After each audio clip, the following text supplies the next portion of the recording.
በእውነት ለዘላለሙ ይደረግልና ቅዱስ ጊዮርጊስ ያደረገው ተአምር ይህ ነው።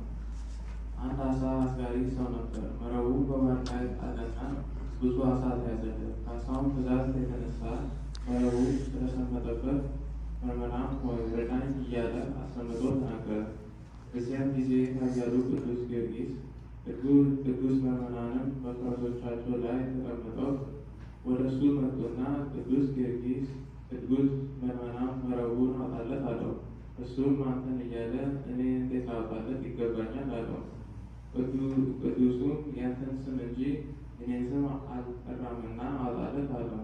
ነገር ግን ሁለቱም ተባብረው እንደ መጠንቆ ያለ ታላቅ ብረት ወደ ባህሩ አጠለቁና አሳ የያዘውን መረቡን ከናሳ አወጡለት።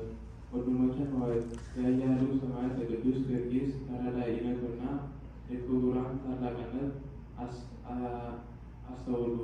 ወደ ቅርቡትም ሁሉ ከሌሎች ሰማዕት ፈጥኖ እንደሚደርስላችሁ ተመልከቱ። ይልቁም ቅዱስ መርመናም ቅዱስ ጊዮርጊስ ሆይ ጌታዬ በማለት እንዳከበረው ተመልከቱ። የኢየሱስ ክርስቶስ ሰማዕታት የቅዱስ ጊዮርጊስና የመርመናም ጸሎታቸው፣ በረከታቸው፣ አማላጅነታቸው ለሁላችን ይደረግልን።